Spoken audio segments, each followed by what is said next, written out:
اللہ کے رسول صلی اللہ علیہ وسلم کے اس حکم پر عمل کرتے ہوئے متعدد علماء کرام نے اس بارے میں اپنی باتیں پیش کی۔ اس ضمن میں ہمارے مرکز الامام البخاری، جہاں میں تعلیم و تدریس کی خدمات انجام دے رہا ہوں، وہاں کے ذمہ دار ہمارے شیخ محترم دکتور عبید الرحمن مدنی حفظہ اللہ، ان کا 1 گھنٹے کا خطاب درس جو کن فقیہن میں انہوں نے اس واقعے کے تازہ رد عمل میں وہاں کے موجود طلباء کو خطاب کر کے بیان کیا، اور کن فقیہن کی ویب سائٹ پر یا جو چینل ہے اس پر وہ موجود ہے، میں نے اسے سنا۔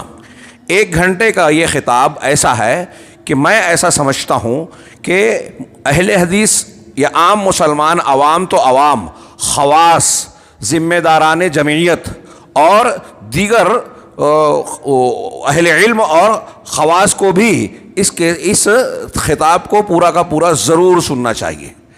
شیخ محترم حفظہ اللہ دکتور عبید الرحمن مدنی حفظہ اللہ نے اس واقعے کے تناظر میں نصیحت اور عبرت کے جتنے اہم پہلو ہو سکتے تھے انہیں بڑے خوبصورت اور بہت ہی مدلل انداز میں، بہت ہی اچھے انداز میں بیان کیا کہ ایک میٹنگ ہوتی ہے، اس کا ایجنڈا طے ہے، ایجنڈے کے خلاف گفتگو چھڑ گئی، ذمہ داروں کا کام تھا کہ اسے روکتے، یہ نہیں کیا گیا جو اصول کے، پروٹوکول کے اور ڈسپلن، نظم و ضبط، جماعتی نظم و ضبط کے خلاف ہے۔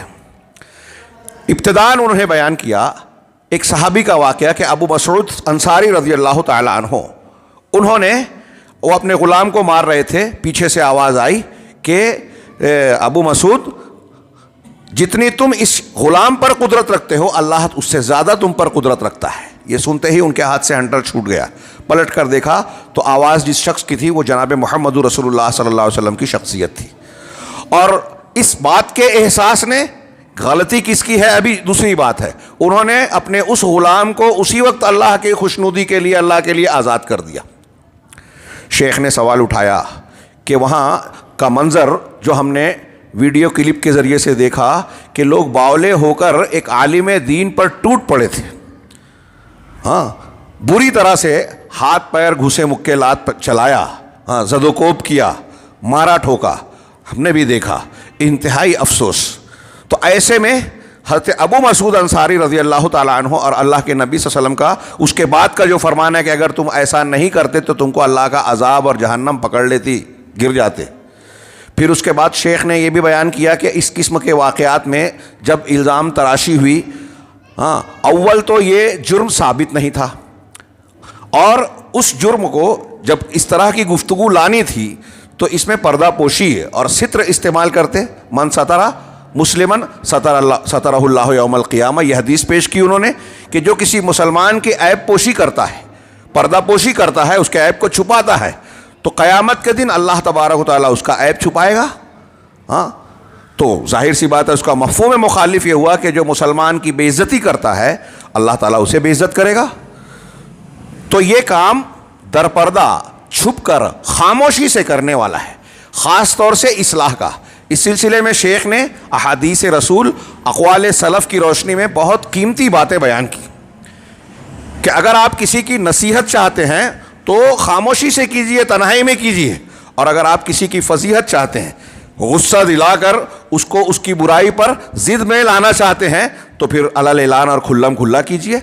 شیخ محمد حسین مدنی حفظہ اللہ کو علل اعلان مجلس کے اندر اس قسم کے الزام کا سامنا کرنا پڑا، اور پھر اس کی تحقیق کیے بغیر اس کا رد عمل بھی ظاہر کر دیا گیا۔ یہ انتہائی غیر شرعی، غیر اصولی بات ہے اور بد اخلاقی کی، بدسلوکی کی بات ہے۔ پھر اس کے بعد یہ جرم جس قسم کا الزام لگا تھا وہ گناہ صغیرہ والا تھا، زنا کا نہیں تھا، بلکہ کچھ بات چیت کا اور ہاتھ لگانے کا تھا۔ اس ضمن میں شیخ نے اللہ کے نبی صلی اللہ علیہ وسلم کی ایک روایت پیش کی کہ ایک صحابی نے آ کر کہا، حوالوں کے ساتھ، ایک صحابی نے آ کر کہا کہ میں نے ایک عورت کے ساتھ ایسی ایسی حرکت کی، زنا کو کے علاوہ بہت ساری حرکتیں کی۔ اللہ کے نبی جناب محمد رسول اللہ خاموش رہے۔ عمر فاروق نے کہا کہ جب اللہ نے اس کو چھپا کر رکھا تھا تو تم کیوں بیان کر رہے ہو؟ اس کے بعد نماز وغیرہ ہو گئی، فارغ ہو گئے، اور وہ شخص جب جانے لگے تو آپ نے ان کو واپس بلایا اور آپ نے کہا کہ قرآن کی یہ آیت ابھی ابھی نازل ہوئی ہے، اقیم الصلاۃ، کیا ہے سورہ ہود کی آیت، اقیم الصلاۃ طرفی النہار وزلفا من اللیل، وزلفا من اللیل. آگے اللہ نے ارشاد فرمایا ان الحسنات یذہبن السیئات. نماز قائم کرو دن کے کچھ اطراف میں اور رات کے کچھ حصوں میں، دن کی اور رات کی نمازیں آ گئی اس میں. اور پھر اللہ نے آگے فرمایا جب نماز تم پڑھ رہے ہو تو ان الحسنات یذہبن السیئات، نیکیاں برائیوں کو ختم کر دیتی ہیں، نیکیاں برائیوں کو مٹا دیتی ہے. تو آپ نے جو گناہ کیا ہے اس گناہ کو جو نماز وغیرہ پڑھی نیکی کی اس سے اللہ نے صاف کر دیا. شیخ نے ان روایتوں کی روشنی میں یہ بحث کی کہ دیکھیے وہاں تو اس صحابی محترم نے خود آ کر اعتراف کیا کہ میں نے یہ گناہ کیا ہے، وہ ثابت شدہ بات تھی. اور یہاں تو معاملہ یہ ہے کہ ابھی ثابت نہیں ہوا، صرف الزام لگا ہے. وہاں ثابت ہونے کے بعد، اقرار کرنے کے بعد عمر فاروق جیسا آدمی، غیرت مند آدمی کہہ رہا ہے کہ اللہ نے چھپایا تھا تو تم کو بھی چھپانا تھا. صحابہ کرام کو غیرت نہیں تھی، ہم کو ان سے زیادہ غیرت ہے. اللہ کے نبی صلی اللہ علیہ وسلم نے اللہ کے حکم کے مطابق ان کے ساتھ جو سلوک کیا کہ ٹھیک ہے صغیرہ گناہ کیا، توبہ کر لیا، نیکیاں کر لیا، صاف ہو جائے گی. جس جرم میں حد مقرر ہے وہاں بات الگ ہوتی. اور ہمارے یہاں براہ راست ہاتھ پیر لات گھوسے چھوڑ دیے گئے، اور وہ بھی ایک عالم دین پر.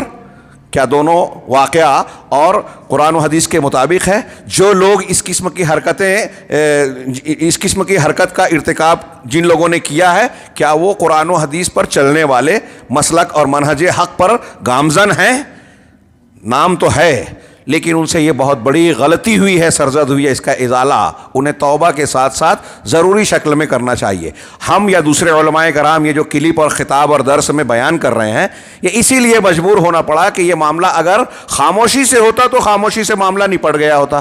جب اس کو مجلس میں کیا گیا، پھر اس کے بعد وائرل کیا گیا پورے ملک میں بلکہ پورے دنیا میں اس کو پھیلا دیا گیا، تو اب جس طریقے سے اسے پھیلایا گیا ہے اسی طریقے سے اس پر رد عمل اور اس کی تردید کرنا بھی ضروری ہے، اسی پیمانے پر. شیخ نے اس ضمن میں قرآن کی آیتیں جو میں نے ابھی پڑھی ہے اور اس کے آگے کی کچھ آیتیں سورہ نور کی آیتیں پڑھی، جس میں اللہ تبارک و تعالیٰ کی ہدایات ایسے معاملے میں مسلمانوں کو قیامت تک جھنجھوڑ رہی ہے کہ ہمارا موقف ایسے معاملات میں کیا ہونا چاہیے.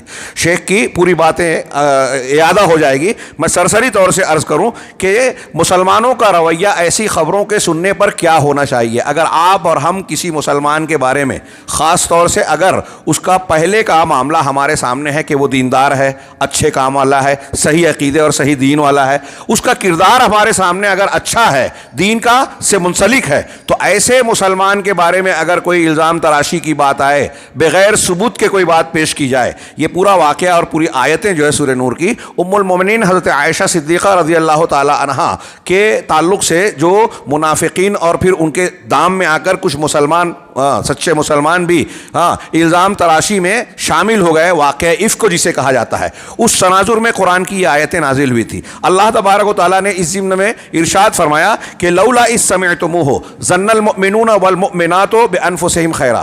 یہ باتیں، یہ آیتیں اور اس پر تشریحات شیخ عبید الرحمن مدنی حفظہ اللہ کے خطاب میں درس میں موجود ہیں. میں اس کو پورا اعادہ کرنا نہیں چاہتا تھا، لیکن جو لوگ یہاں میرے حاضرین ہیں وہ اس سے ناواقف ہوں گے، اس لیے ہلکا پھلکا تذکرہ کر رہا ہوں. اللہ تعالیٰ نے فرمایا کہ ایسا کیوں نہیں ہوا کہ مسلمان مومن مرد اور عورتیں جب انہوں نے یہ بات اور یہ خبر سنی تو اپنے آپ پر خیر کا گمان کرتے، اپنے آپ پر قیاس کرتے خیر کا، کہ میں ایسی حرکت کر سکتا ہوں کہ جب میں نہیں کر سکتا تو وہ بھی نہیں کر سکتا، وہ مومن ہے. وقالوا ھذا افک مبین، اور یہ کہتے کہ یہ کھلا ہوا بہتان ہے، جھوٹ ہے، گڑھی ہوئی بات ہے، تراشا ہوا الزام ہے، سازش ہے. ایسا کیوں نہیں کہا مسلمانوں نے جب اس طرح کی خبر سنی ام المومنین کے تعلق سے؟ اور عام مسلمان جس کا بیک گراؤنڈ اچھا ہے، دیندارانہ ہے، اس کے تعلق سے ہمارا موقف یہی ہونا چاہیے. جس کا کردار مجروح ہے پہلے سے اس کی بات الگ ہوگی.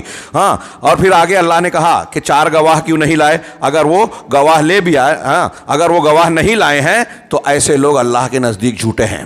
علامہ ابن تیمیہ کہتے ہیں کہ اگر کسی نے کسی کو زنا کرتے ہوئے بھی دیکھا، قرآن کی اس آیت کے مطابق اگر وہ 4 گواہ نہیں لا پایا تو قرآن کہہ رہا ہے وہ جھوٹا ہے. دیکھا ہے تب بھی جھوٹا ہے.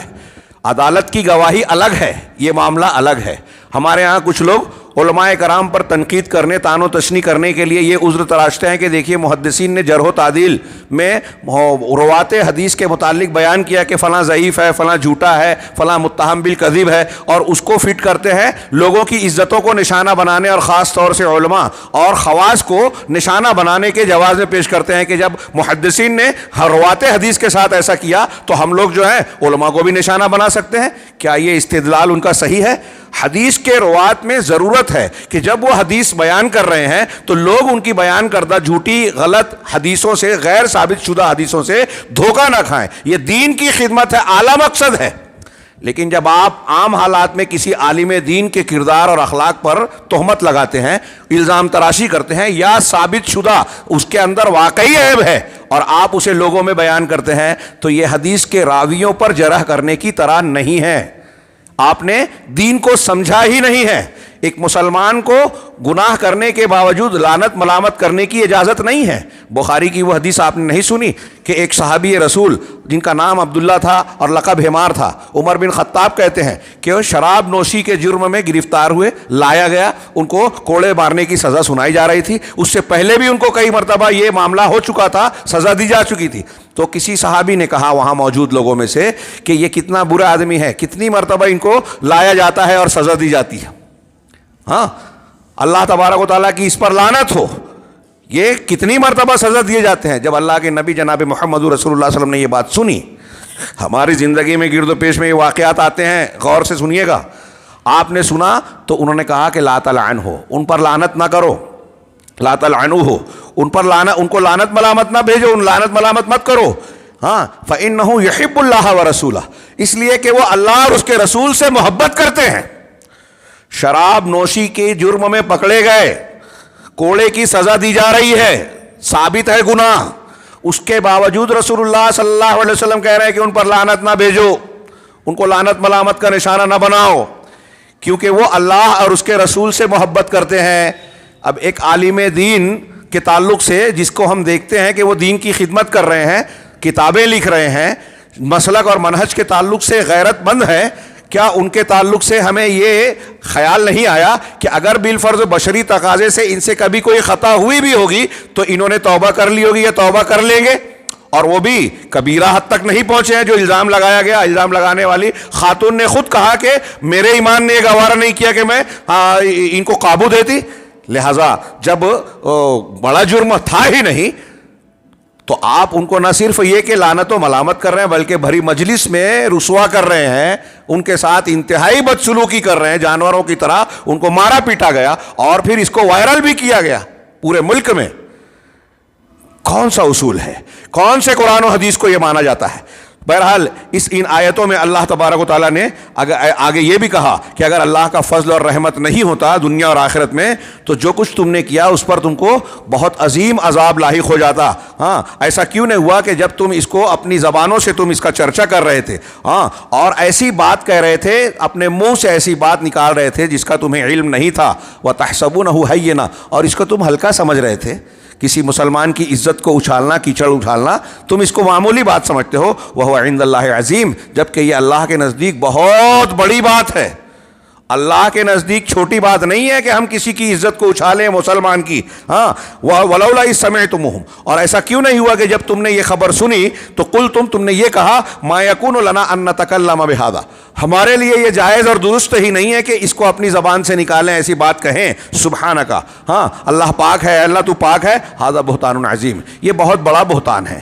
یہ آیتیں اور اس کے آگے پیچھے کا سیاق و سباق، اس کا پس منظر اور اس کا کیا کہتے ہیں شان نزول وغیرہ اگر آپ ملاحظہ فرمائیں تو اس سلسلے میں قرآن کی ہدایتیں، قرآن و حدیث کی ہدایتیں بہت واضح ہے، اور قرآن و حدیث کی ان تعلیمات کو صحابہ کرام کے معاشرے میں اس پر جو عمل تھا ان چیزوں کو ہم سامنے رکھیں اور آج اپنے سماج اور گرد و پیش میں ہم دیکھیں تو ہمیں ایسا محسوس ہوتا ہے کہ مسلمان کہلانے والے ہم اور آپ، ہاں، عوام تو عوام ہیں، جاہل تو جاہل ہیں، خواص اور بہت سارے علم اور دانش کے دعوے دار بھی ایسا محسوس ہوتا ہے کہ ان تعلیمات سے بے بہرہ اور جاہل ہیں۔ اگر ان کو علم بھی ہے تو معلومات اور انفارمیشن کی حد تک، ان کی زندگی میں اس کے اثرات نظر نہیں آتے۔ اور ایسا واقعہ جو شیخ محمد حسین کے ساتھ ہوا ہے، ایسا واقعہ رونما نہیں ہوتا. اور یہ واقعہ جو آج رونما ہوا ہے، اس کے پس منظر میں اگر سماج اور معاشرے کا جائزہ لیا جائے تو ہمیں یہ نظر آئے گا کہ علماء کے حقوق اور علماء کی توقیر کی جو سنت ہے، قرآن و حدیث کی جو تعلیمات ہے، علماء کا جو مقام قرآن و حدیث کی نصوص متعین کرتے ہیں، صحابہ اور سلف کا جو منہج اور اس سلسلے میں جو ہدایات ہیں، ان تمام چیزوں کو لوگوں نے نظر انداز کر دیا ہے. اور علماء کی اس بے عزتی میں دین کی اور علم کی بے عزتی ہو رہی ہے. شیخ نے پھر اس پر بھی بات کی کہ اگر بالفرض یہ جرم ثابت بھی ہوتا، صحیح بھی ہوتا، تحقیق نہیں کی گئی اور مار ٹھوک شروع کر دی گئی، اگر ثابت بھی ہوتا تو کیا اس کی یہ سزا ہے جو دی گئی؟ اور اگر ثابت ہو بھی جائے تو کیا سزا دینے کا اختیار اس مجلس کے لوگوں کو، جمعیت کے لوگوں کو، عوام کو، لوگوں کو ہے؟ اسلامی حکومت میں سزاؤں اور حدود کا نفاذ کون کرتا ہے؟ عوام کرتے ہیں. قانون اپنے ہاتھ میں لینا جو کہا جاتا ہے، کوئی عدالت نہیں کہتی کہ عوام کو سمجھ میں آ جائے کہ یہ غلط ہے تو اس کی سزا دے دے. آپ کو ہم کو پتہ چلے فلاں نے چوری کی ہے، اسلامی سزا ہاتھ کاٹنا ہے تو ہم کاٹ دیں گے. یہی تو خارجیوں کا طریقہ کار ہے کہ وہ آدمی کافر مرتد ہو گیا، اس کو گولی مار دی جائے، قتل کر دیا جائے اور دھماکے شروع کر دیے گئے، قتل شروع کر دیا گیا. یہ دین کا، قرآن و حدیث کی تعلیم کا اور اہل حق کا طریقہ نہیں ہے کہ آپ اپنے طور سے سزا دیں. شیخ نے پھر اس ضمن میں آخر میں علماء کرام کی توقیر اور عزت سے متعلق بعض اقوال اور بعض انتہائی مفید باتیں پیش کی. یہ شیخ عبید الرحمن مدنی حفظہ اللہ کے خطاب کا میں نے اب تک خلاصہ پیش کیا. انتہائی اختصار کے ساتھ میں کچھ نصوص کی طرف اشارہ کرنا چاہتا ہوں کہ علماء کا مقام قرآن و حدیث کی روشنی میں کیا ہے. بیسیوں بلکہ سینکڑوں چیزیں پیش کی جا سکتی ہیں، دو چار کو بطور مثال. سورہ آل عمران میں اللہ تبارک و تعالیٰ نے ارشاد فرمایا، شہد اللہ انہ لا الہ الا ہو والملائکۃ واولو العلم قائما بالقسط. اللہ تبارک و تعالیٰ نے شہادت دی، گواہی دی. اللہ کی گواہی کس بات پر؟ کہ اللہ کے سوا، اس کے سوا کوئی معبود برحق نہیں ہے. ایک غیر مسلم کو اگر آپ کہیں گے کہ اللہ نے گواہی دی تو کہے گا کہ اللہ کی گواہی کہاں ہے؟ تو کسی وقت تفصیل کا موقع ہوگا تو میں تفصیل سے، تو قرآن میں اللہ کی گواہی ہے، کائنات میں اللہ کی گواہی ہے، دل کے اندر فطرت میں انسان کو توحید پر پیدا کرتا ہے وہ گواہی ہے. دنیا کی ہر چیز گواہی دے رہی ہے کہ اللہ اکیلا عبادت کے لائق ہے اور کوئی نہیں. اللہ نے اس بات کی گواہی دی. اگر آپ اپنی آنکھ سے دیکھو گے، کان سے سنو گے، دل و دماغ سے غور کرو گے تو آپ کو یہ گواہی سنائی دے گی، دکھائی دے گی اور سمجھ میں آئے گی. اللہ نے اس بات کی گواہی دی کہ اس کے سوا کوئی معبود برحق نہیں. اور ملائکہ اور فرشتوں نے بھی گواہی دی، وَأُولُو الْعِلْمِ قَائِمًا بِالْقِسْطِ، اور علم والے لوگ جو انصاف پر قائم ہیں، عدل و انصاف کے تقاضے پر قائم ہیں. یہاں علامہ ابن قیم رحمہ اللہ قرآن کی اس آیت کو ذکر کر کے بیان کرتے ہیں کہ دیکھیے اللہ تعالیٰ نے اس آیت میں سب سے پہلے ذکر کیا کس کا؟ اللہ کا. اللہ نے گواہی دی. اللہ کی ذات سب سے عظیم ہے، اس کا کوئی مقابلہ ہی نہیں. اللہ نے اپنے بعد جس کا تذکرہ کیا وہ فرشتے ہیں. فرشتوں کے بعد جن کا تذکرہ کیا، فرشتے جی برائی نہیں کرتے، برائی کا مادہ ہی ان کے اندر نہیں ہے، وہ بھی گواہی دیتے ہیں. اور پھر ان کے بعد جن کا ذکر کیا اولو العلم کا، دین کا علم رکھنے والے. علامہ ابن قیم رحمہ اللہ فرماتے ہیں کہ اگر دنیا کے انسانوں میں علماء سے بڑھ کر کسی کا درجہ ہوتا، علماء میں سر فہرست انبیاء کرام ہیں، پھر اس انبیاء کرام کے علم کے وارثین علماء دین، یہ وارثین علم نبوت ہیں. تو سب سے بڑا درجہ، علامہ ابن قیم کہتے ہیں کہ اگر علماء دین سے بڑھ کر دنیا میں کسی کا مرتبہ ہوتا تو اللہ تعالیٰ اپنے اور فرشتوں کے بعد ان کا ذکر کرتا. فرشتوں کے بعد دین کے علم والوں کا ذکر کرنا اس بات کی دلیل ہے. اور قائمًا بالقسط، جو انصاف پر قائم ہے، علماء حق ہیں. وہ علماء جو علماء باطل ہیں، وہ علماء جو شرک اور بدعت کی دعوت و تبلیغ کرتے ہیں، حق پر قائم نہیں ہے، وہ اس سے خارج ہو گئے. تو علماء دین، علماء حق جو ہیں، ان کا تذکرہ فرشتوں کے بعد کرنا اس بات کی دلیل ہے کہ اس دنیا میں سب سے اونچا درجہ علماء دین کا ہے. یہ میں نہیں کہہ رہا ہوں، اس قرآن کی آیت کی تشریح میں علامہ ابن قیم رحمہ اللہ فرماتے ہیں. اللہ تعالیٰ نے قرآن میں فرمایا انما یخشی اللہ من عبادہ العلماء. سورہ فاطر کی مشہور آیت ہے کہ اللہ سے اس کے عالم بندے ہی ڈرتے ہیں. جس کے اندر اللہ کی جتنی معرفت ہوگی، حقیقت کا، آخرت کا، ایمانیات کا جتنا علم ہوگا وہ اپنے علم کے اعتبار سے اللہ کے خوف اور خشیت میں مبتلا ہوگا. اگر کوئی بہت معلومات اور اونچی سے اونچی ڈگری رکھتا ہے لیکن اللہ کا ڈر نہیں رکھتا تو قرآن کی اس آیت کے مطابق وہ عالم دین نہیں ہے, وہ عالم نہیں ہے اللہ کے نزدیک. قرآن نے ارشاد فرمایا قل هل يستوي الذين يعلمون والذين لا يعلمون. آپ پوچھئے لوگوں سے کہ وہ لوگ جو علم رکھتے ہیں اور وہ لوگ جو علم نہیں رکھتے کیا دونوں برابر ہو سکتے ہیں؟ قرآن کہہ رہا ہے, سوال کر رہا ہے اللہ تعالیٰ. کلیئر جواب ہے, واضح بات ہے کہ علم والے اور بے علم دونوں برابر ہو سکتے ہیں کیا؟ تو کون کس کا درجہ اونچا ہوگا؟ یہ اللہ رب العالمین کا ارشاد ہے کہ علم والوں کا درجہ اونچا ہے. ہاں, یہ قرآن کی چند آیتیں میں نے پیش کی, اور بھی آیتوں کو ذکر کیا جا سکتا ہے. ہاں, آگے ہم بڑھتے ہیں ایک دو حدیث کی طرف. اللہ کے نبی جناب محمد رسول اللہ صلی اللہ علیہ وسلم نے قیامت کی علامتیں جو بیان کی ہیں, بخاری مسلم کی حدیثوں میں ہے اللہ کے رسول صلی اللہ علیہ وسلم کا ایک ارشاد کہ ان من اشراط الساعہ, قیامت کی نشانیوں میں سے ایک نشانیوں میں سے یہ چند نشانیاں ہیں کہ یثبت الجہل, جہالت راسخ ہو جائے گی, یرفع العلم, علم اٹھا لیا جائے گا, اور جہالت عام ہو جائے گی. علم اٹھا لیا جائے گا اور جہالت عام ہو جائے گی. علم کیسے اٹھایا جائے گا؟ اللہ کے رسول نے خود اس کی وضاحت فرمائی. بخاری مسلم کی حدیث ہے, نبی کریم صلی اللہ علیہ وسلم نے ارشاد فرمایا کہ ان اللہ لا ينتزع العلم انتزاعا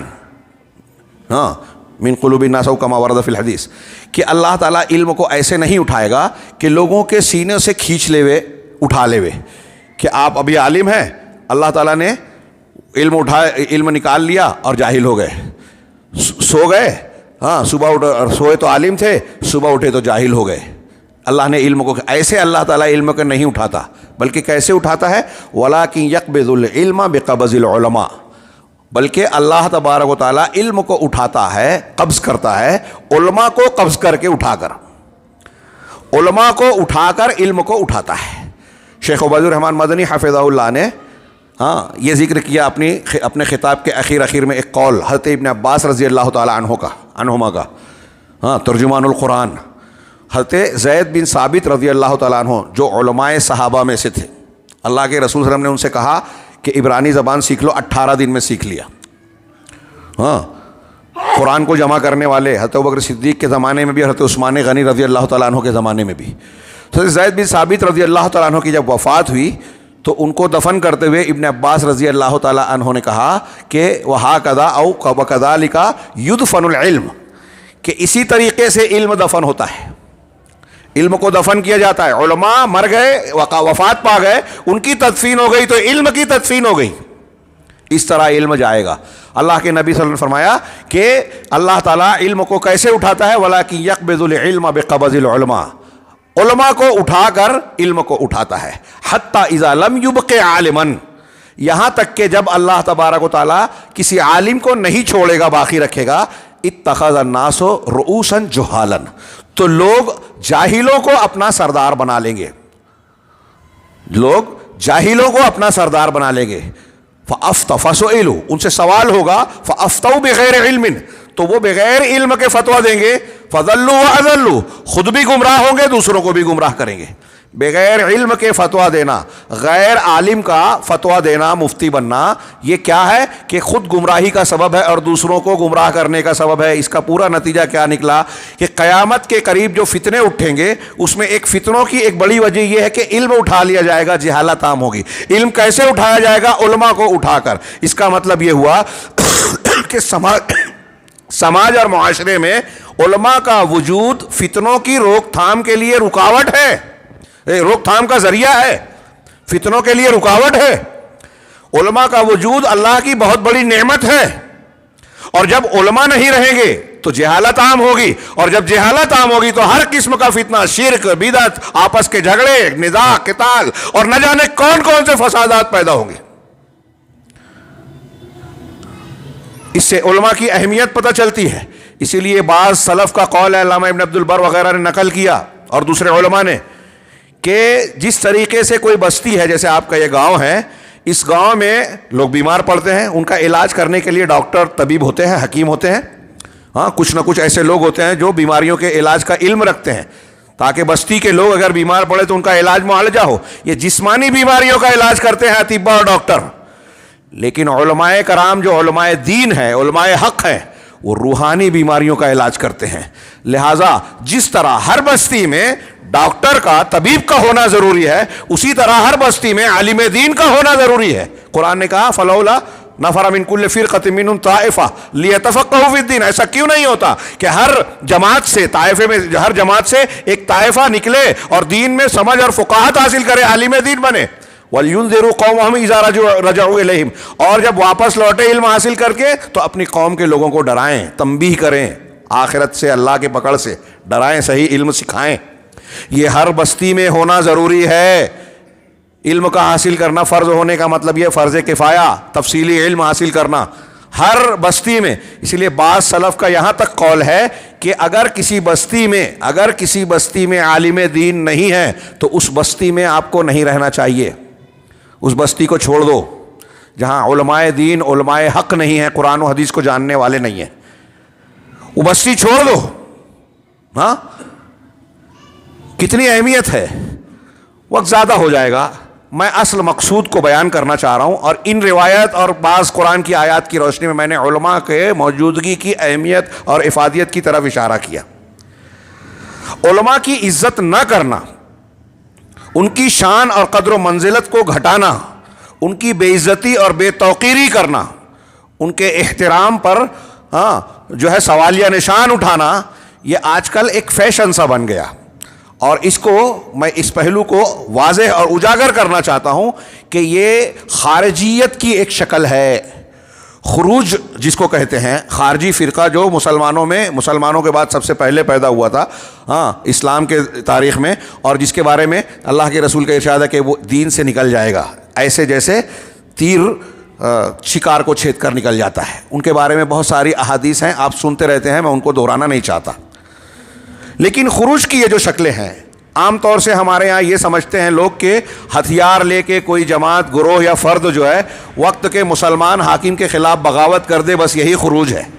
نہیں، علماء نے بیان کیا کہ خروج بھی سیف، تلوار کے ساتھ جو خروج اختیار کیا جاتا ہے مسلمان حاکم کے خلاف، یہ بعد کی چیز ہوتی ہے. اس سے پہلے زبان سے، بیان سے اور جو ہے اپنے عمل کے ذریعے سے، معاملے اور برتاؤ کے ذریعے سے بھی خروج ہوتا ہے.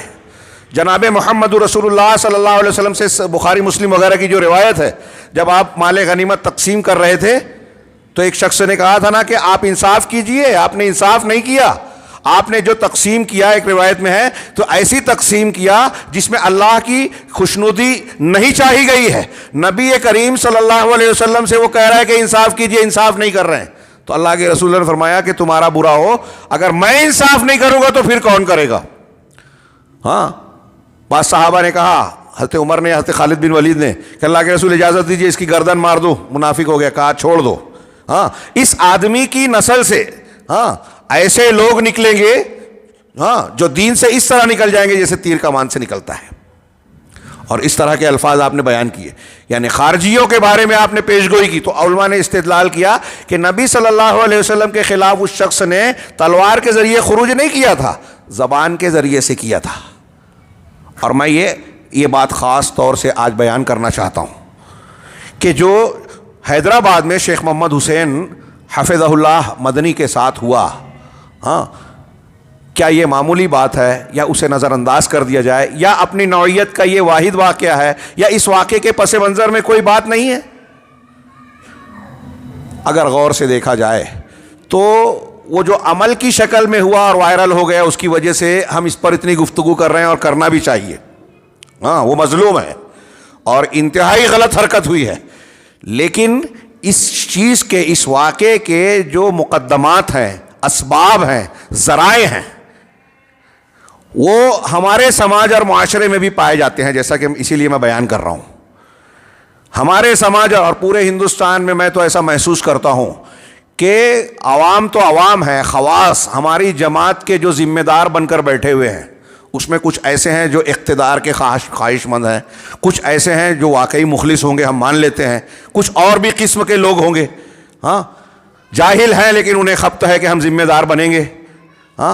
یا معلومات ہے لیکن قرآن حدیث پر عمل نہیں. اب جب اقتدار اور جمعیت کے معاملات کو نپٹانا چاہتے ہیں تو ہم دیکھتے ہیں کہ وہ دنیا داروں کی سیاست کی طرح عمل اختیار کرتے ہیں. انہیں محسوس ہوتا ہے کہ فلاں عالم کا نام ہو رہا ہے, فلاں عالم کو لوگ عہدے کے لیے پیش کریں گے, ہمارا نام پیچھے چلا جائے گا, تو اس عالم کی بے عزتی کی جائے, لوگوں میں اس کو بدنام کیا جائے, اس کے صحیح یا غلط عیوب کو لوگوں میں بیان کر کے اس کو بتایا جائے کہ یہ اس لائق نہیں ہے, ہم اس لائق ہیں. ایک طرف یہ اقتدار کے لوگ جو جھگڑا کر رہے ہیں, جمہوریت کے مزاج, دوسری طرف خارجیت کا جو مزاج آج جمہوریت نے دیا ہے. ہاں, ہمارے یہاں تحزب اور پارٹی بندی کا جو مزاج غالب آتا گیا ہے. پرانے خارجیوں کی طرح آج کل جو تحریکی حکومت کے خلاف باتیں کرتے ہیں وہ علماء کے خلاف بھی باتیں کرتے ہیں. میرے سامنے 2-3 کتابیں ہیں. ایک شرف الانتصاب الی مذہب السلف اور اس میں کئی مقالے ہیں. شیخ ابی عبد المعز محمد علی فرکوس, یہ کلیت العلوم الاسلامیہ جامعۃ الجزائر کی یونیورسٹی کے کلیت الاسلامیہ کے استاذ ہیں. انہوں نے منہج سلف سلفیت قرآن و حدیث کو ماننے کے مسلک اور اس کی طرف انتصاب سے متعلق بحث کی اور پھر اس منہج کے مخالفین کی علامتیں بتائی کہ جو لوگ اہل حق کے مخالف ہیں ان کے اندر کیا کیا علامتیں پائی جاتی ہے. تو اس میں ایک تو انہوں نے کہا کہ توحید اور اتباع کی دعوت کے تعلق سے ایک بات کہی, اس کے بعد کہا کہ علماء کے ساتھ جو تعامل ہے, ان کا معاملہ اور برتاؤ, ہاں وہاں بھی اہل حق اور اہل باطل کا رویہ الگ ہوتا ہے. خارجیوں کا یا اہل بدعت کا, یعنی جو یہ انقلاب کی بات کرتے ہیں, جدید دور میں جمہوریت علمانیت ان کے نزدیک زیادہ قابل اعتماد ہے قرآن و حدیث کی تعلیمات کے مقابلے میں, تو ان لوگوں کے یہاں علماء کے ساتھ کیا تعامل کیا جاتا ہے وہ انہوں نے بیان کیا. ان کے بیان سے پہلے میں سہل التستری, ہاں سلف کی ایک شخصیت سہل بن عبداللہ التستری کا ایک قول پیش کرنا چاہتا ہوں, بڑا پیارا. وہ کہتے ہیں کہ لا یزال الناس بخیر ما عظم السلطان والعلماء, کہ لوگ خیر اور بھلائی میں رہیں گے, برابر خیر اور بھلائی میں رہیں گے جب تک سلطان اور علماء کی تعظیم کریں گے. سلطان مسلمانوں کا حاکم بڑا, ہاں آج ہمارے یہاں وہ سلطان نہیں ہے, لیکن جو اجتماعیت کا جو بھی مزاج اور نظام پایا جاتا ہے اس میں اہل حق کی صحیح جماعت کے جو ذمہ دار ہوں ان کو ایک درجہ حاصل ہوگا, یہ وہ حقوق اس کو حاصل نہیں ہوں گے. یہ بات وضاحت کے ساتھ کہہ رہا ہوں. لیکن انہوں نے کہا کہ جب تک سلطان اور علماء کی توقیر اور تعظیم کریں گے تب تک لوگ بھلائی میں رہیں گے. فَإِنْ عَظَّمُوا هَذَيْنِ, اگر وہ ان دونوں کی تعظیم کرتے ہیں, عزت کرتے ہیں, اصلح اللہ دنیاہم و اخراہم, تو اللہ تعالیٰ ان کی دنیا کو بھی درست رکھے گا اور ان کی آخرت کو بھی درست رکھے گا. وَإِنْ اسْتَخَفُّوا بِهَذَيْنِ, اگر وہ ان دونوں کی تخفیف کریں گے, ان کی بے عزتی کریں گے, ان کے درجے کو گھٹائیں گے, ہاں تو کیا ہوگا؟ افسدوا دنیاہم و اخراہم, تو وہ اپنی دنیا اور اپنی آخرت دونوں کو بگاڑ دیں گے, خراب کر دیں گے. دنیا اور آخرت دونوں کا بگاڑ اختیار کر لیں گے. یہ امام قرطبی نے اپنی تفسیر کی جلد نمبر 5 صفحہ 360 پر یہ قول ذکر کیا, یعنی جو موجودہ چھپی ہوئی ہے اس میں یہ قول نقل کیا ہے. ہاں یہاں انہوں نے جو میں کتاب کا حوالہ دے رہا تھا اس میں یہ ہے کہ جو سلفی اور حق منہج کے مخالفین ہیں آج کے زمانے میں, ہاں وہ دوسری جہت سے, ایک جہت سے تو دعوت میں مخالفت کرتے ہیں سلفیوں کی, ہاں دوسری جہت میں یہ علماء کی شان, علماء سنت جو سلفی ہیں اور لوگوں کی بھلائی چاہتے ہیں, خیر خواہی کرتے ہیں کہ لوگ آپس میں گروہوں میں تقسیم نہ ہو, فتنوں سے اور خروج سے, حاکم کے خلاف خروج سے دور رہیں. جو علماء یہ نصیحت کرتے ہیں ان لوگوں کو, ان علماء کی شان میں ان کی شان کو کمتر کر کے لوگوں کے سامنے پیش کرتے ہیں, ان کی بے عزتی کرتے ہیں. چنانچہ یہ گروہ جو ہے مخالفین حق کا, یہ جو آج کل عالم اسلام میں ہاں اخوانیت, خارجیت اور جدید دور کی تحریکیت کے دل دادا ہیں, اور اس فکر کے بہت بڑے متاثرین میں ہمارے بعض اہل حدیث نوجوان بھی جو ہے متاثر اور ان سے گویا جڑ گئے ہیں. بعض یہاں ہندوستان میں کچھ تنظیمیں نئی پیدا ہوئی ہیں, ان نوجوانوں کو یہ خبر نہیں ہے کہ یہ تنظیمیں کس نے اور کہاں سے بنائی, اس کے مقاصد کیا ہیں.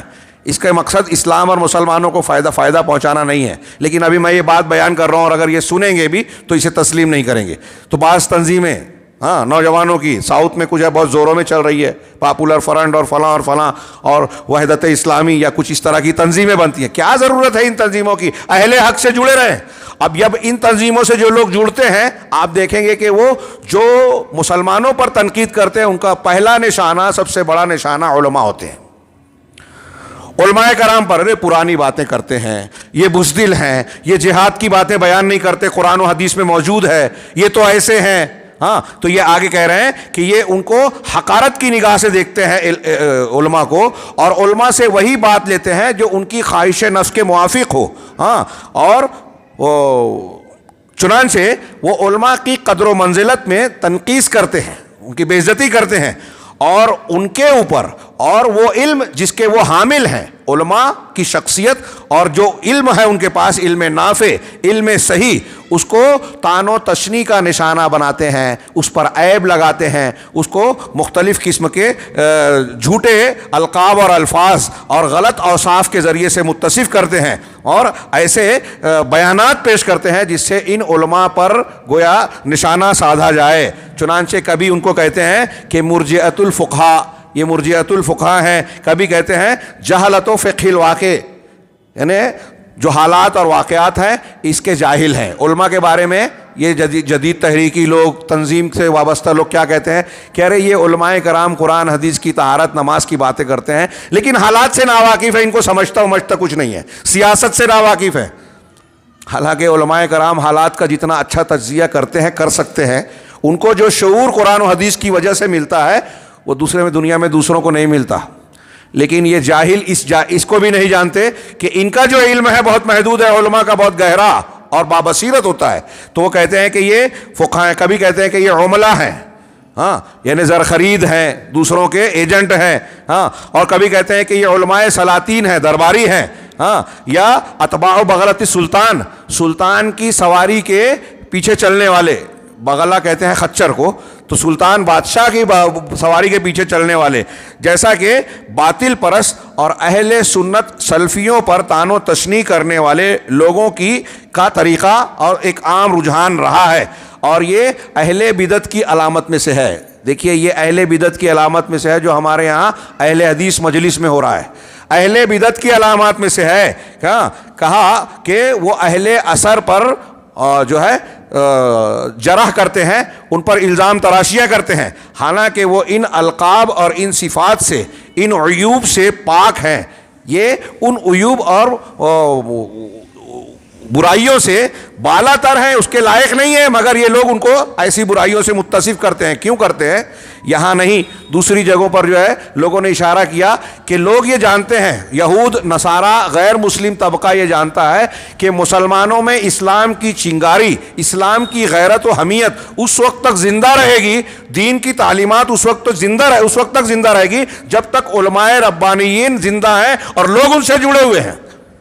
لہذا وہ چاہتے ہیں کہ علماء اور عوام، نوجوانوں کے درمیان جو جوڑنے والا پل ہے اس کو کاٹ دیں، نوجوانوں کو علماء سے دور کر دیں، بدزن کر دیں. جب وہ علماء سے بدزن ہو جائیں گے، ان سے دور ہو گئے تو علم دین سے دور ہو گئے، علم دین کے تقاضوں سے دور ہو گئے. کس موقع پر کون سا موقف اختیار کرنا چاہیے، یہ سب سے بہتر قرآن و حدیث کی روشنی میں علماء دین بیان کریں گے. لیکن جب علماء سے یہ کٹ گئے تو پھر ان کی رہنمائی کرنے والا کوئی نہیں. اب جو ہے دشمنان دین اپنی چالوں اور منصوبوں کا آسانی سے ان کو شکار بناتے ہیں اور ان کو اس بات کا احساس بھی نہیں ہوتا. تو وہ یہاں کہہ رہے ہیں کہ یہ جو الزامات لگاتے ہیں اہل سنت والجماعت کے علماء اس سے بری اور بالا تر ہیں، ہاں اور ان میں سے اہل سنت والجماعت کا کوئی نام نہیں ہے سوائے اس کے جس نام کے ساتھ وہ پہچانے جاتے ہیں. وہ کیا ہے؟ اہل الحدیث، اہل السنہ، سلفیین. اور جب آگے شیخ کہہ رہے ہیں یہ کہ وَمَتَا وُجِدَتْ أُمَّةٌ تَرْمِي عُلْمَاءَهَا وَأَخْيَارَهَا، جب بھی کوئی جماعت اور گروہ ایسا پایا جائے گا جو اپنے علماء اور اپنے اچھے لوگوں کو نشانہ بنائے گی، ان پر الزام تراشیاں کرے گی، وَصَفْوَتِهَا اور اپنے منتخب لوگوں کو جو ہے نشانہ بنائے گی جہالت سے، نقص سے، برائیوں سے، فَإِنَّ ذَلِكَ جب بھی کوئی قوم اور امت ایسا کرے گی کہ اپنے پسندیدہ لوگ، اپنے علماء کرام کو نشانہ بنا کے مختلف صفات اور برائیوں سے سے جوڑے گی تو ایسے لوگ فَإِنَّ ذَلِكَ يَفْتَحُ بَابَ فِتْنَةٍ وَهَلَكَ، تو وہ قوم اور امت خود اپنی ہلاکت اور فتنے کا دروازہ کھولتی ہے۔ اپنے علماء اور اپنے پسندیدہ اور اچھے لوگوں کو نشانہ بنانا، ان کو برا بنانا، یہ ہلاکت اور بربادی کو دعوت دینے کے مترادف ہے، اس کا دروازہ کھولنا ہے۔ آگے شیخ کہتے ہیں کہ وہ اعداء الاسلام، اور اسلام کے جو دشمن ہیں، یہود نصارہ دوسرے لوگ، یہ ہر مقام پر بیٹھ کر اس قسم کی تکلیف اور بہتان اگر مسلمانوں کے درمیان اور خاص طور سے علماء کے ساتھ ہوتا ہے تو وہ اس پر بڑے خوش ہوتے ہیں۔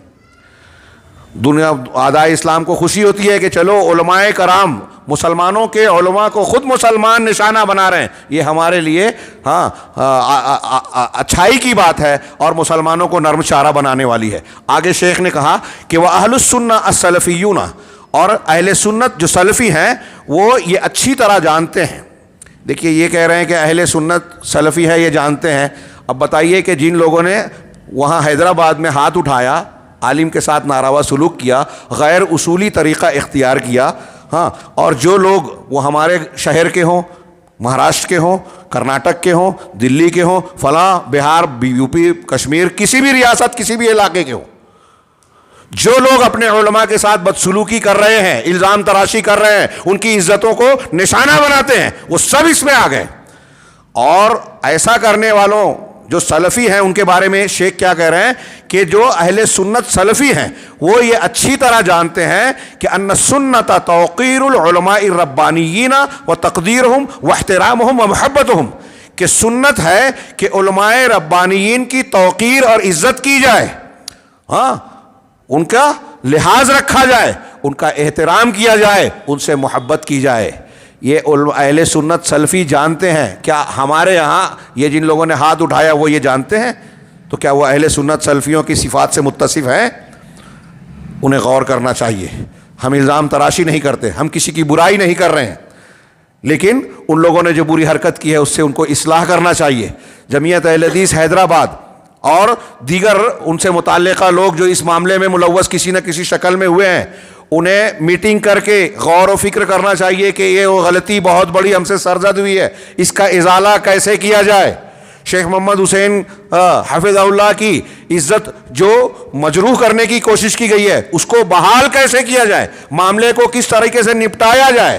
جمعیت اہل حدیث حیدرآباد بھی کی عزت بھی داؤ پر لگی ہے۔ میں نے اپنے استاد شیخ محترم شیخ انیس الرحمن اعظمی حفظہ اللہ کی مختصر سی آڈیو کلپ بھی سنی۔ انہوں نے جس طریقے سے سوال اٹھایا کہ اگر حیدرآباد کی جمعیت مخلص ہے تو اسے پولیس میں یہ بیان دینا چاہیے کہ ایسا ایسا کیا گیا، ہم نے ایک موضوع پر میٹنگ بلائی تھی، دوسروں نے یہ موضوع چھیڑا اور اس طریقے کی حرکت کی، ہم اس کو نہیں چاہتے تھے، تو اس سے یہ ظاہر ہوا کہ وہ اس میں شامل اور شریک نہیں ہے۔ شیخ کا غصہ اس میں بالکل واضح ہے اور بالکل بجا ہے۔ تو میں عرض یہ کرنا چاہتا ہوں کہ ان لوگوں کو اس کے ازالے کی پوری بھرپور کوشش کرنی چاہیے، اور جس طریقے سے ان کی عزت پر پوری دنیا میں اس وقت جو ہے داغ لگا ہے اس کی صفائی کی کوشش کرنی چاہیے۔ اور یہ کوئی ممکن غیر مشکل بات نہیں ہے۔ جس طریقے سے آپ نے بے عزتی کی اسی طرح اس عالم کو پھر سے عزت کے مقام پر بٹھائیں، معذرت چاہیں۔ جس طریقے سے اس کو وائرل کیا گیا ان کے ساتھ بدتمیزی کو، اسی طرح ان سے معافی مانگ کر اسے وائرل کیا جائے۔ کہا کہ یہ لوگ اہل سنت کے علماء، اہل سنت علماء کا احترام کرنا، علماء ربانیین کی توقیر، عزت اور ان سے محبت کرنا سنت مانتے ہیں۔ سنت آپ نے سنا، یہ سنت ہے، قرآن و حدیث کی تعلیم ہے کہ آپ علماء کی توقیر کریں۔ جب ان کو انبیاء کا وارث، جو علم کا وارث قرار دیا گیا، ان کے درجے کو اللہ تعالیٰ نے بیان فرمایا، اور علماء کو جتنا علم والا ہے اتنا اللہ سے ڈرنے والا بتایا، تو پھر آپ اور ہم ان کے دل کا یا کسی کی خبر کا، یہ بھی ایک اصولی بات ہے کہ اگر کوئی شخص کسی پر الزام لگا دے، یہاں ہم جتنے بیٹھے ہیں، آج کے زمانے میں اگر کسی سے کسی کی دشمنی ہوتی ہے تو کسی مرد اور خاتون کو بلا کر اس کو کچھ لالچ یا دھمکی دے کر اس کے تعلق سے الزام لگا دینا کتنا مشکل کام ہے۔ ہمارا آپ جانتے ہیں کتنے مسلمان آج جیلوں میں قید ہیں جو بے گناہ ہیں، بے قصور ہیں، لیکن ان کے تعلق سے الزامات کا جال اس طرح بنا گیا ہے کہ کورٹ میں ان کو بے گناہ ثابت کرنا مشکل پیش آتا ہے۔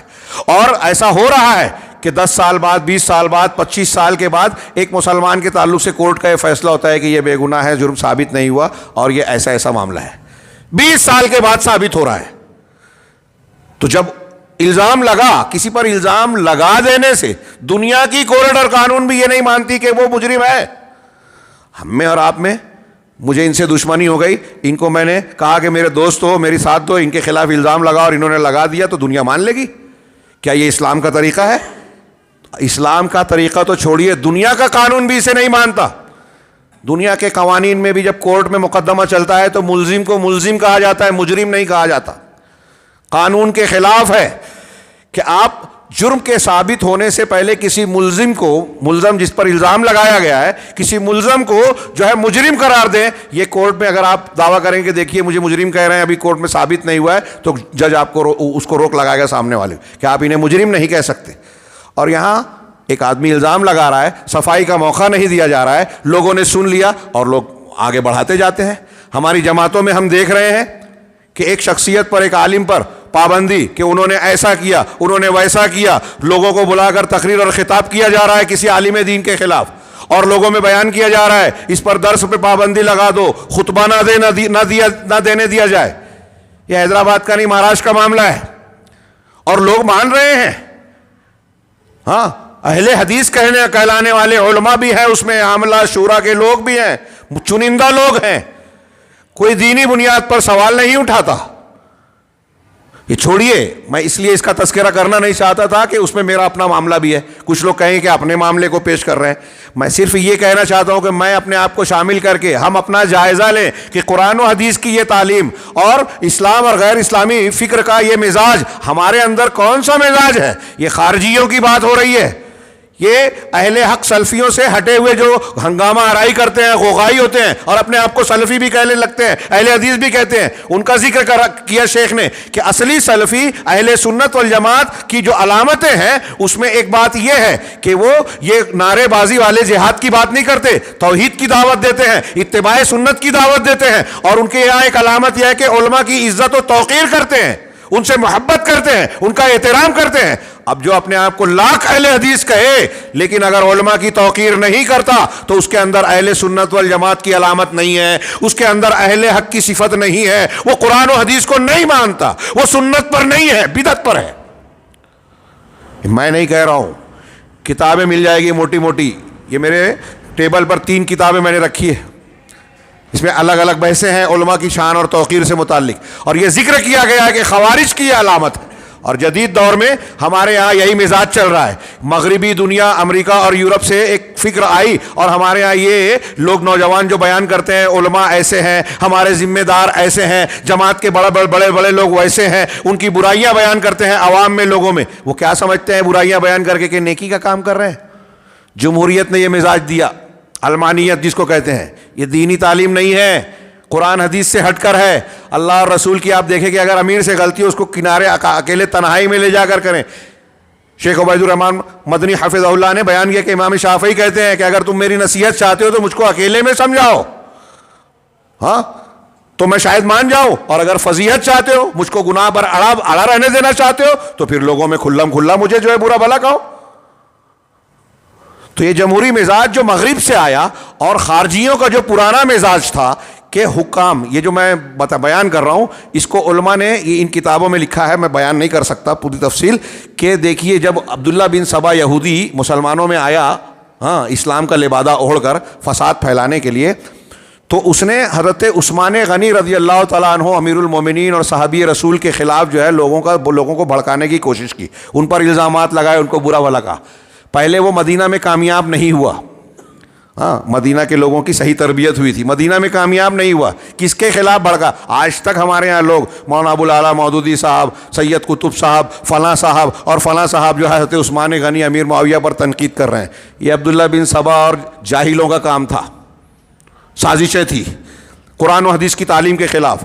جب وہاں اس کی دال نہیں گلی تو اس نے، یہ یمن کا یہودی تھا، اس نے مختلف علاقوں کا سفر کیا عالم اسلام میں اس وقت، اور مصر میں جا کے بیٹھا، الگ الگ شہروں میں، شام گیا، کوفہ گیا، بصرہ گیا، ہاں اور پھر اس کے بعد آخر میں مصر گیا اور ہر جگہ اس نے لوگوں کو ڈھونڈا, تلاش کیا, خط و کتابت کی, کچھ لوگ اس کو لکھنے شروع کر دیے, اور پھر انہوں نے امیر المومنین اور علماء مسلمین پر تنقیدیں شروع کی کہ وہ ایسا کیا, غلط کیا.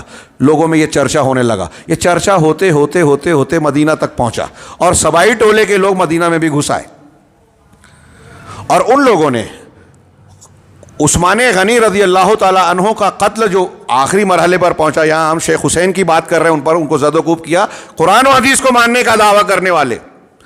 اور یہاں بھی ایسا ہی تھا کہ انہوں نے اظہار کیا کیا کہ امر بالمعروف, اور ہم جو امیر المومنین پر تنقید کر رہے ہیں, مخالفت کر رہے ہیں, تو ظاہر کیا کر رہے ہیں, نیکی کا حکم دینا اور برائی سے روکنا اللہ تعالیٰ نے ہم کو مکلف بنایا ہے. نیکی کا حکم دینا, برائی سے روکنا اچھی بات ہے, لیکن اس کو بنیاد بنا کر جماعت کی مخالفت کرنا, امیر کی مخالفت کرنا, علماء کو نشانہ بنانا, اگر ایسا کیا جاتا ہے تو دیکھیے عثمان غنی اسی سے قتل ہوئے, حضرت علی کو اسی سے شہید کیا گیا. ہاں, حضرت عثمان غنی, حضرت علی, پوری اسلامی تاریخ میں اس مزاج نے بہت نقصان پہنچایا ہے. اور آج بھی کچھ لوگ اس کو شان سمجھ رہے ہیں. یہ مغرب کی جمہوریت زدہ مسلمان نوجوان جو ہیں, جو دین کی بنیادی تعلیم اور تربیت سے محروم ہے, یہ علماء پر تنقید کر کے اس کو سمجھتا ہے کہ میں بہادری کا مظاہرہ کر رہا ہوں. یہ سعودی عرب اور حکام اور فلاں کو نشانہ بنا کر ایسا سمجھتا ہے کہ بہت کار خیر کر رہا ہوں. سوشل میڈیا پر وائرل کر رہے ہیں. اگر آپ سوشل میڈیا پر کسی عالم کے خلاف, کسی حکومت کے خلاف جو ہے وائرل کر بھی رہے ہو, آپ کو وہاں کے پورے حالات کا علم نہیں, در و بس کا علم نہیں ہے, اور آپ اس قسم کی تنقیدیں کرتے ہو, تو لوگوں کو تو آپ بدظن کرتے ہو. پھر 4 دن کے بعد پتہ چلتا ہے کہ جس کے خلاف میں نے تنقید کی وہ حقیقت نہیں تھی, وہ صحیح خبر نہیں تھی. تب کیا بنے گا؟ مزاج تو آپ نے دے دیا اور آپ تنقید کر رہے ہیں. آپ کی تنقید سے حکومت میں اصلاح ہوئی یا اس سے فائدہ ہوگا کہ نقصان ہوگا؟ تو یہ علماء کو نشانہ بنانا, حکام کو نشانہ بنانا, اس میں فائدہ ہے یا نقصان ہے؟ یہ بھی غور کرنے کی بات ہے. تو شیخ آگے کہہ رہے ہیں کہ جو اہل سنت ہیں وہ علماء کے عزت کرتے ہیں, ان کے حقوق اور ان کے مقام و مرتبے کا اعتراف کرتے ہیں. اپنی زبانوں کو ان پر جرح تعدیل, ان کی جرح کرنے, ان کی مذمت کرنے سے اپنی زبانوں کو محفوظ رکھتے ہیں, کیونکہ یہ ان کے ساتھ, علماء کے ساتھ ان کا یہ اخلاق احسان کی مختلف شکلوں میں, احسان کی مختلف اور بھلائی کی مختلف شکلیں اس میں شمار ہوتا ہے. اور یہ اس میں کوئی شک نہیں کہ احسان مسلمان کے عقیدے کا ایک جز ہے اور اسلام کا بہت بڑا حصہ ہے کہ آپ احسان کریں, بھلائی کریں. وہ احسنوا, قرآن نے جگہ جگہ کہا, حدیث میں جگہ جگہ کہا کہ احسان کرو. یہ احسان مسلمان کے عقیدے اور اسلام کے دین کا بہت بڑا حصہ ہے. اب اس سلسلے میں امام صابونی کا ایک قول نقل کیا پرانے عقیدے کی کتاب سے کہ اصحاب حدیث جو ہیں وہ ان عیوب سے پاک ہیں. ہاں, یہ اہل مرضی سیرت والے. اور پھر اس کے بعد انہوں نے کہا کہ یہ جو ان کے جادۂ حق پر وہ گامزن ہے, اہل حق, قرآن و حدیث کو ماننے والے, یہ اس لیے کہ اللہ کے رسول کی کتاب کو, اس کے رسول اللہ کی کتاب کو اور اس کے رسول کی سنت کو مضبوط پکڑ رکھا ہے اور نبی کے طریقے پہ چلتے ہیں. اسی طریقے سے یہ ایک دوسری کتاب کا تھوڑا سا میں 1-2 عبارت کا ذکر کرنا چاہتا ہوں کہ انہوں نے یہ تذکرہ کیا کہ جو لوگ اسلام کو نقصان پہنچانا چاہتے ہیں وہ اسلام کو نشانہ بنانے کے لیے ایک ذریعہ یہ اختیار کرتے ہیں کہ علماء اسلام کو نشانہ بناتے ہیں. علماء اسلام اگر مجروح ہو جائیں, ہمارے درمیان سے آپ علماء کو کاٹ دیں, تو دشمنان دین کے معاملات اور حملے, فکری عقیدے کو خراب کرنے والے شبہات اور شہوات کے فتنوں کا دروازہ 4 پٹ کھل جاتا ہے اور مسلمانوں کے لیے گمراہی کا راستہ کھل جاتا ہے. ہاں, ایک انہوں نے یہ کیا اور پھر اس کے بعد اہل احوا اور اہل حق کے درمیان موازنہ کرتے ہوئے ان کی آخری بات میں نقل کر رہا ہوں, اس لیے انہوں نے تفصیل کے بعد بیان کیا کہ اس لیے واجب ہے والدین پر, ولہذا فالواجب علی الوالدین تربیت اولادہما علی توقیر العلماء. یہ ایک لمبی بحث, وقت نہیں ہے اس لیے میں ان کی بحث کا ذکر نہیں کیا. یہ کہہ رہے ہیں کہ والدین پر یہ فرض ہے. کیا فرض ہے؟ کہ اپنے بچوں کو, اپنے بیٹوں اور اولاد کو علماء کی عزت کرنے, علماء کی توقیر کرنے پر کی تربیت دیویں, وحفظ مکانتہم, اور ان کے مقام و مرتبے کی محافظت کی تعلیم دیویں, تربیت دیویں. بچوں کو سکھائیں کہ علماء کی عزت کرو, علماء کے مقام کی حفاظت کرو. کیوں؟ وَأَنَّ ذَلِكَ مِنَ الدِّينِ, اور یہ بتاؤ کہ یہ دین کا حصہ ہے, یہ دین کا حصہ ہے. ایک تیسری کتاب میں ہے جو میں وہاں نہیں پہنچ پاؤں گا. ہاں, انہوں نے کہا کہ جو شخص علماء کی ہیبت اور ولاۃ امر, مسلمانوں کے حکام کی ہیبت کو نشانہ بناتا ہے, تو ایسے عمل کے نتیجے میں شریعت بھی ضائع ہوتی ہے اور امن بھی ضائع ہوتا ہے. علماء کو نشانہ بنانے سے شریعت پر اثر پڑتا ہے اور حکام مسلمین پر نشانہ بنانے سے امن و امان پر اثر پڑتا ہے. آج دیکھیے لیبیا میں، عراق میں جو حکومتیں تھیں ان کو ہٹایا گیا انقلاب کے ذریعے. وہ بہت اچھے تھے، میں نہیں کہتا برے تھے، لیکن ان کے ہٹنے کے بعد کیا ہو رہا ہے؟ لوگوں کی جان مال عزت و آبرو جو پہلے امن و امان میں تھی اب وہ بھی نہیں باقی رہا. تو حکام کے خلاف ورزی، ان کے خلاف جو ہے امن سے ضائع ہوتا ہے. تو آگے انہوں نے کہا اس لیے کہ جب لوگ علماء کے بارے میں کلام کرتے ہیں تو لوگ علماء کے اوپر بھروسہ کرنا چھوڑ دیتے ہیں. ہاں، جب آپ علماء کو برا بنا کر پیش کریں تو علماء سے جو لوگ سوال پوچھتے ہیں، ان کے خطاب کو سنتے ہیں، ان کے دروس سے استفادہ کرتے ہیں، ان کے علم سے روشنی اور رہنمائی حاصل کرتے ہیں، وہ روشنی اور رہنمائی حاصل کرنا چھوڑ دیں گے. ارے وہ عالم تو اتنا برا ہے، اب اس سے کیا سوال کرنا. شیخ عبید الرحمن مدنی حفظہ اللہ نے بیان کیا، اور میں نے بھی اپنے پچھلے بعض دروس میں اس کا تذکرہ کیا کہ جب آپ کسی عالم کی برائی کرتے ہیں تو آپ ایک شخصیت کی برائی نہیں کر رہے ہیں، آپ دین کی برائی کر رہے ہیں، علم کی برائی کر رہے ہیں، کیونکہ آپ اس عالم سے لوگوں کو دور کر رہے ہیں. جب عالم سے لوگ دور ہوں گے تو ان کا نقصان کس کا ہوگا؟ امت کا ہوگا، جماعت کا ہوگا، علم کا ہوگا، دین کی رہنمائی کا ہوگا. ایک عالم دین جو لوگوں سے جڑا رہ کر جو کام کر سکتا ہے، جب آپ نے اس کو اس سے کاٹ دیا تو آپ نے علم اور لوگوں کے درمیان رکاوٹ ڈال دی، کاٹ دیا. تو آپ کا کسی عالم کو نقصان پہنچانا، نشانہ بنانا، اس کو مختلف قسم کے الزامات سے متہم کرنا، اصل میں صرف ایک شخصیت کو الزام دینا نہیں ہے، ایک شخصیت کو نشانہ بنانا نہیں ہے، بلکہ دین کو نشانہ بنانا ہے. تو اسی کا جواب میں نے کہا کہ جب علماء کے بارے میں کلام کیا جائے گا تو لوگ ان کے کلام پر، علماء کی باتوں پر بھروسہ نہیں کریں گے، اور عمرہ کے بارے میں اگر کلام کیا جائے گا تو ان کے کلام پر جو ہے جری ہو جائیں گے. اس کے نتیجے میں شر اور فساد پیدا ہوگا. ہاں، یہاں آخری بات جو میں نے پہلے ادھوری تھی کہ علماء والدین پر فرض ہے کہ وہ اپنے بچوں کو علماء کرام کی عزت و توقیر کی تعلیم دیں، تربیت دیں، اور یہ بتائیں کہ ان کی حفاظت، ان کے قدر و منزلت کریں، یہ دین کا حصہ ہے. اور اسی طریقے سے ولاۃ امور جو مسلمان حکام ہیں ان کے لیے ضروری ہے کہ ان یجل العلماء، کہ وہ علماء کی عزت و احترام کریں. حکام کا کام ہے کہ علماء دین کی عزت کریں. فإنہم، اس لیے کہ انما، اس کے وہ عام لوگوں کو دین کے ساتھ جینا سکھاتے ہیں. ایک حاکم، اب ہمارے ہاں جماعت کے ذمہ داروں کو یہ بات نہیں سمجھتی، علم نہیں ہے ان کو، خود عالم علم سے محروم ہے تو علم کی قدر کیا جانیں گے، علماء کی قدر کیا پہچانیں گے. یہ دین ہے، دین ان کو کوئی بتائے، سیکھے، سکھائیں. اور اس درس کے ذریعے سے جو ہمارے احباب علماء کرام ہیں، دعات الحق ہیں، جو درد رکھتے ہیں جماعت کا، دین کا، ان سے میں گزارش کروں گا کہ اپنے دروس میں، خطابات میں علماء کرام کے اس مقام و مرتبے کو واضح کریں. ہماری جماعت کو آج اس کی بہت شدید ضرورت ہے. عوام تو عوام، خواص کو بھی اس کا علم نہیں ہے. وہ محفل غیبت جو ہے منعقد ہوتی ہے روزانہ، اس کے بغیر ہمارے بڑوں کی بھی محفلیں پوری نہیں ہوتی. علماء کرام کی برائیاں بیان کرنا، عرب علماء کہتے ہیں کہ عام آدمی، عام مسلمان کی غیبت کرنا مردہ بھائی کا گوشت کھانا ہے، لیکن علماء کی برائی کرنا مردہ بھائی کا زہریلا گوشت کھانے کے برابر ہے. ہاں، علامہ ابن قیم کہتے ہیں کہ ایک عالم اگر مرتا ہے تو اس عالم کی موت اس کے مقابلے میں ایک قبیلے سے بڑھ کر ہے. ایک قبیلے کی موت ہو جائے پوری، اس کے مقابلے میں جاہلوں کی ایک قبیلہ مر جائے، اس کے مقابلے میں ایک عالم دین جو سچا عالم ہے، ہاں، اس کی موت زیادہ بڑا نقصان ہے. سے دین میں شگاف پڑتا ہے، حسن بصری کا قول. ہاں، تو یہ کہتے ہیں کہ ولاۃ امور کا کام ہے، جماعت کے ذمہ دار سنیں. اگر حاکم ہے تو اس کے بارے میں کہہ رہے ہیں کہ علماء کی عزت و تجلیل کرے. ہاں، اس لیے کہ یہ عام لوگوں کو دین کے ساتھ جینا سکھاتے ہیں اور شریعت کے ذریعے سے سیاست کرتے ہیں. وَيَسُوسُونَهُمْ بِالشَّرْعِ، ہمارے وہ تنظیموں کے لوگ جو یہ کہتے ہیں کہ علماء کرام جدید حالات سے واقف نہیں ہیں، جاہل ہیں، وہ اچھی طرح علماء جانتے ہیں. علماء یہ بھی جانتے ہیں کہ ہمارے مسائل کا حل کہاں سے ہوگا، مسائل پیدا کہاں سے ہوتے ہیں، اور مسلمانوں کی اصلاح و تربیت کیسے ہو سکتی ہے، طاقت کہاں سے آئے گی. لیکن ان کی کوئی سنے تب نہ اصلاح ہوگی. اصلاح کا معاملہ آہستہ سے چلتا ہے اور ہمارا نوجوان اس پہ راضی نہیں ہے، تو جذباتی جوشیلی باتیں کرتے ہیں اور نتیجے میں خود کو اور امت کو نقصان پہنچا، فائدہ کچھ بھی نہیں دیتے. علماء سے فائدہ ہوتا ہے. تو کہا کہ یہ لوگوں کے ساتھ شرعی سیاست، شریعت کے ساتھ لوگوں میں سیاست کرتے ہیں، یعنی لوگوں کو کا انتظام کرتے ہیں، رہنمائی کرتے ہیں. ہاں، ان کے مقام و مرتبے کی حفاظت کرنا اسلام کے مقام و مرتبے کی حفاظت کرنا ہے. یہ شیخ کہہ رہے ہیں کہ اگر آپ علماء کے مقام و مرتبے کی حفاظت کرتے ہیں تو دراصل آپ اسلام کے مرتبے کی حفاظت کرتے ہیں. اور اگر ایسا کر رہے ہیں تو امن و امان، شہروں میں امن و امان کے قائم کرنے کی بنیادوں کو آپ مضبوط بنا رہے ہیں. اگر حاکم علماء کو کنٹرول میں رکھ کے، علماء کو اعتماد میں لے کے ان کے ذریعے سے لوگوں سے جڑا رہے گا تو علماء کرام جو ہے لوگوں کو سچائی اور اچھائی کے راستے پر چلائیں گے. جس حکومت کو کامیاب ہونا ہے، سیاست سیکھیے.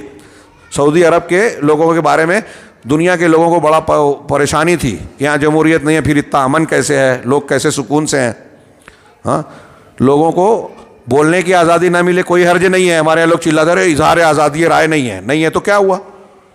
حضرت عمر فاروق اور ابوبکر صدیق کے زمانے میں کتنا اظہار رائے کی آزادی تھی. مقصد عوام کا بولنا نہیں ہے کہ آپ کچھ بھی جو من میں آئے بولتے جائیں. ان کے لیے اصل ضرورت ہے کہ جان مال عزت و آبرو محفوظ رہے، آپ کے بنیادی حقوق ملیں. تو عوام کو جب بنیادی حقوق ملیں گے تو بولنے چلانے کی ضرورت ہی کیا ہے؟ امن چین سکون ملے. اب آپ یہاں بولنے کی آزادی ہے لیکن آپ کو قتل کر دیا جاتا ہے، آپ کا گھر جلا دیا جاتا ہے، آپ کے بچے کو جیل میں ڈال دیا جاتا ہے، تو بولنے سے آپ کا فائدہ کیا ہے؟ لوگوں نے مزاج ہی بگاڑ رکھا ہے.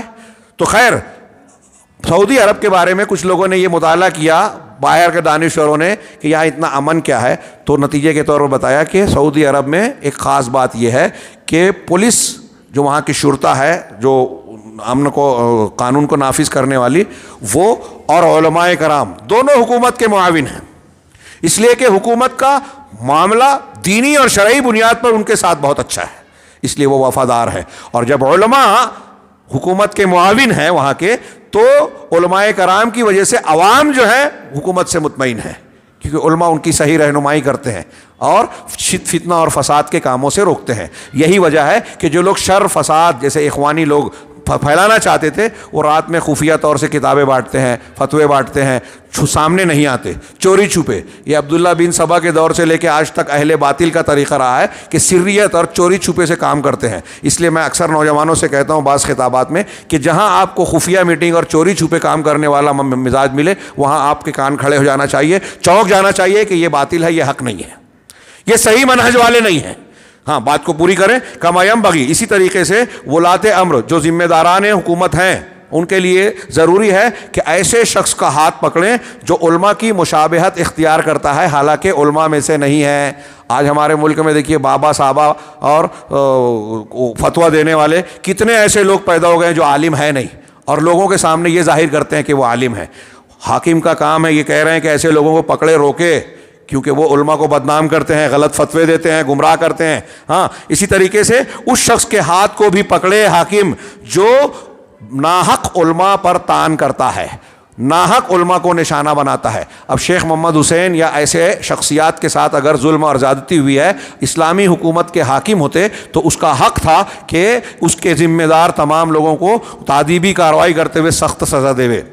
ایک عالم کی عزت نفس اور عزت کے محفوظ بنانے کے لیے یہ ضروری ہے. ہاں، او یقول فیہم بالکذب بغیر صدق، یا کسی عالم کے بارے میں کوئی جھوٹ بات کہتا ہے یا سچ کے علاوہ کوئی الزام لگاتا ہے تو ایسے شخص کے خلاف حاکم کو ایکشن لینا چاہیے، جیسا کہ اس عبارت میں کہا گیا. یہ چند باتیں میں نے ذکر کی ہے ایک واقعے کے تناظر میں. میں یہ چاہتا ہوں کہ ہمارا مزاج اس سلسلے میں بھی قرآن و حدیث کے مطابق تربیت پائے. علماء کی عزت کرنا ہمارے سماج اور معاشرے میں آج اس کی بہت شدید ضرورت ہو گئی ہے، خاص طور سے مغربی افکار اور رجحانات اور قدیم قسم کی خارجیت اور جدید قسم کی جمہوریت نے مل کر لوگوں میں ہمارے ہاں، اگر آپ بولے عوام کو یہ بات کہتے ہیں نا اظہار آزادی اظہار رائے والی بات جو میں نے کہی، تو وہ تعجب کرتے ہیں. اسلام کا یہ مزاج نہیں ہے. یہ غیر مسلموں نے ایک عام تبلیغ کی ہے کہ لوگوں کو جو ہے تنقید کرنا چاہیے، حق بات بولنا چاہیے. حق بات بولنے کے بھی آداب ہیں، مواقع ہیں. ہاں، لوگوں کی عزتیں اچھالنا، عزتوں کو داغدار کرنا ایک خاص طور سے مسلمان کی، اور مسلمان میں ایک عالم دین کی کوئی چھوٹا موٹا معاملہ نہیں ہے. یہاں ہمارا کام ہے دعوت، اصلاح، تربیت.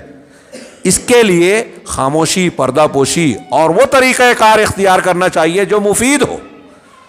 اور یہ سوشل میڈیا پہ آپ نے کسی ایک شخصیت کے بارے میں آپ کو پتہ چلا کہ انہیں گناہ کیا ہے، اب آپ اس کو سوشل میڈیا پہ ڈال رہے ہیں، اس سے جا کے مل نہیں رہے ہیں، تو بتائیے اس سے اصلاح ہوگی کہ فساد پھیلے گا؟